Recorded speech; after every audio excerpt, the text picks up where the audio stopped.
Hello my dear students, welcome back to another video. बच्चों, आज हम करेंगे 5th स्टैंडर्ड का maths chapter 8 multiples and factors. इस चैप्टर में टोटल 4 प्रॉब्लम सेट हैं, तो आज हम प्रॉब्लम सेट 32 स्टार्ट करेंगे। बहुत ही सिंपल कॉन्सेप्ट है। इसमें आपको फैक्टर्स निकालना है, यानी फैक्टर्स निकालने के लिए आपको टेबल्स आना बहुत जरूरी है। अब आइए बिना देर करे फटाफट से स्टार्ट करते हैं आज की क्लास। क्वेश्चन आपको दिया है, right the factors of the following numbers. ये जो नंबर्स आपको दिए गए हैं इनके फैक्टर्स पता करने हैं आपको। तो फैक्टर्स कैसे पता करेंगे? जो भी नंबर आपको दिया जाएगा उसको आपको चेक करना है कि वो किन टेबल्स में आता है। जैसे समझाने के लिए मैं आपको एग्जांपल देता हूं। 20 का एग्जांपल हम ले सकते हैं।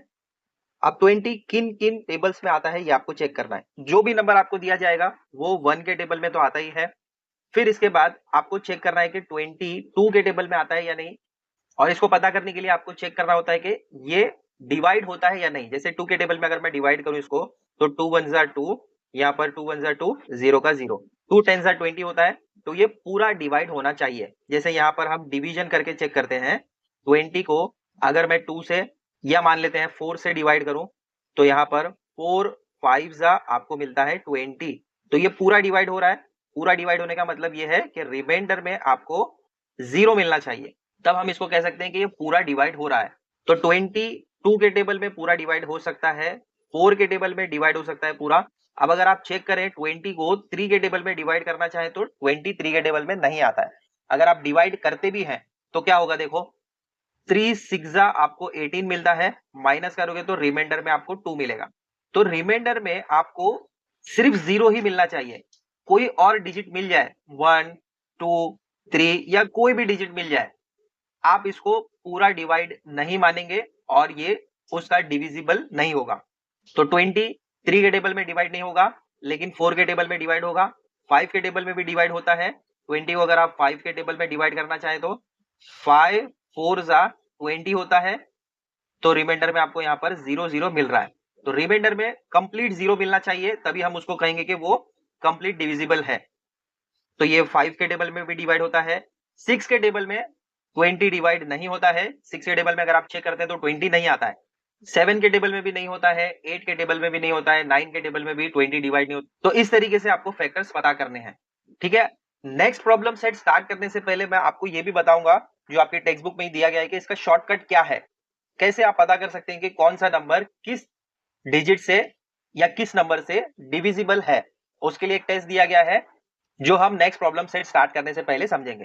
तो यहां तक समझ गया। अगर आपको फैक्टर निकालना है तो टेबल्स आने आपको चाहिए। तो जो भी नंबर्स यहां पर आपको दिए गए हैं उनको चेक करो कि वो कौन कौन से टेबल में आते हैं। अगर वो उन टेबल्स में आते हैं तो कंप्लीटली डिविजिबल है। उन टेबल्स के लिए हम कह सकते हैं कि वो नंबर पर्टिकुलरली उसका वो फैक्टर है। फर्स्ट वन आपको दिया है 8। 8 किन किन टेबल्स में आता है? 1 के टेबल में 8 आ सकता है, 1 8 जा 8 होता है। 2 4 जा 8 होता है। 3 के टेबल में 8 नहीं आता है। 4 के टेबल में आता है 8, 4 2 जा 8, और फिर इसके बाद आता है 8 के टेबल में 8 1 जा 8। तो बस ये 4 ही डिजिट है जिनमें आपको 8 मिलेगा। तो हम इसको कैसे लिखेंगे?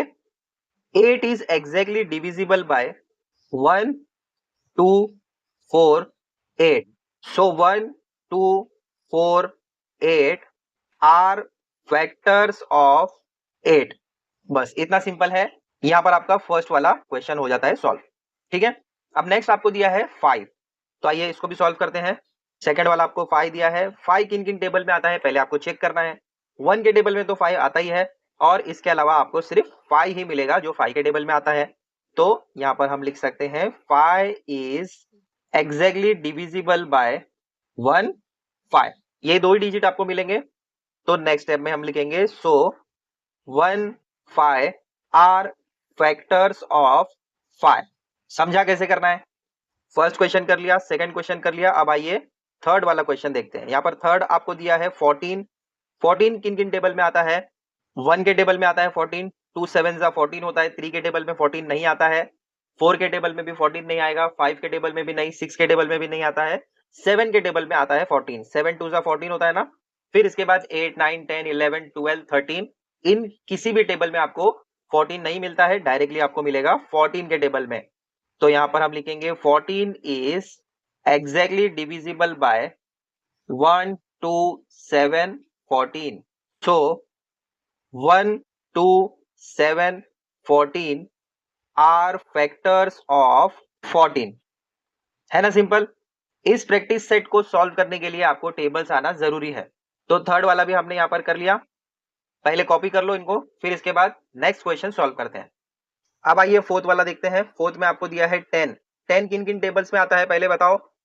1 के टेबल में आएगा, 2 के टेबल में आता है, 2 5 10, 3 के टेबल में नहीं आता है, 4 के टेबल में भी नहीं आता है, 5 के टेबल में आता है, 5 2 10 होता है ना। फिर इसके बाद डायरेक्टली आपको मिलेगा 10, 10 1 10। तो ये चार ही नंबर्स हैं जिनमें हमें 10 डिवाइड होता हुआ मिल जाता है। तो नेक्स्ट स्टेप में हम लिखेंगे 10 is exactly divisible by 1 2 5 10। Exactly divisible का मतलब क्या, कि लास्ट में 0 0 आ रहा है, रिमाइंडर में 0 आना चाहिए। एग्जैक्टली डिविजिबल का मतलब वो है। अब आप ये चार डिजिट देखेंगे तो आपको 10 पूरा डिवाइड होता हुआ मिल जाएगा। किसी भी नंबर को अगर आप डिवाइड करते हैं, रिमाइंडर में आपको 0 मिलता है तो वो उसका एग्जैक्टली डिविजिबल होगा। रिमाइंडर में आपको 1 मिल जाए, 2 मिल जाए, कोई नंबर या कोई डिजिट मिल जाए तो हम उसको एग्जैक्टली डिविजिबल नहीं कहेंगे और उसका वो फैक्टर भी नहीं होगा। आया समझ में। और नेक्स्ट स्टेप में क्या लिखेंगे, so 1 2 5 10 are factors of 10। Next question करते हैं फिफ्थ वाला। फोर्थ हमने अभी किया, फिफ्थ में आपको दिया है 7। 7 1 के टेबल में आता है और फिर इसके बाद डायरेक्टली 7 में ही डिवाइड होगा। तो हम लिख सकते हैं 7 is exactly divisible by 1 7। So 1 7 are factors of 7। आ रहा है समझ में कैसे कर रहे हैं हम लोग। फिफ्थ भी हो गया। अब आइए सिक्स वाला करते हैं। 22 दिया है आपको, 1 के टेबल में आता है 22, 2 के टेबल में भी पूरा डिवाइड हो सकता है। फिर इसके बाद आपको डायरेक्टली मिलेगा 11 के टेबल में, 11 1 11, 11 2 22। फिर इसके बाद डायरेक्टली आपको मिलेगा 22, यानी 22 डायरेक्टली 22 के टेबल में ही आएगा। तो ये चार नंबर्स आपको मिल रहे हैं जो एग्जैक्टली डिविजिबल है 22 के।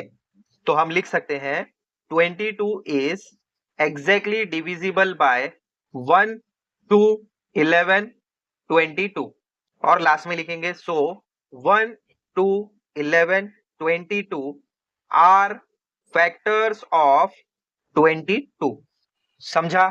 सिक्स्थ वाला भी हो गया, पहले कर लो कॉपी इनको, फिर इसके बाद हम नेक्स्ट क्वेश्चन सॉल्व करते हैं। अब आइए सेवेंथ वाला क्वेश्चन देखते हैं। आपको दिया है 25। तो 25 किन किन टेबल्स में डिवाइड हो सकता है। 1 के टेबल में डिवाइड होगा, 5 के टेबल में डिवाइड होगा और फिर डायरेक्टली 25 के टेबल में डिवाइड होगा। सो यहां पर हम लिख सकते हैं 25 is exactly divisible by 1 5 25। So 1 5 25 are factors of 25। तो सेवेंथ वाला भी हो गया कंप्लीट। अब आइए एट्थ वन करते हैं। नंबर आपको दिया है 32। 1 के टेबल में 32 डिवाइड हो सकता है, 2 के टेबल में हो सकता है, 4 के टेबल में भी हो सकता है, 8 के टेबल में भी हो सकता है, 16 के टेबल में भी होता है और 32 के टेबल में भी डिवाइड होता है। ठीक है, तो हम लिख सकते हैं 32 is exactly divisible by 1 2 4 8 16 and last में है 32।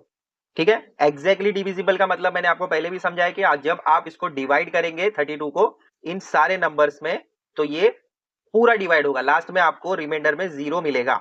सो लास्ट में हम लिखेंगे 1 2 4 8 16 32 आर फैक्टर्स ऑफ 32। 8 वाला भी हो गया। अब आइए नाइन्थ वाला करते हैं। नाइन्थ में आपको दिया है 33। 33 कौन कौन से टेबल्स में आता है बताओ।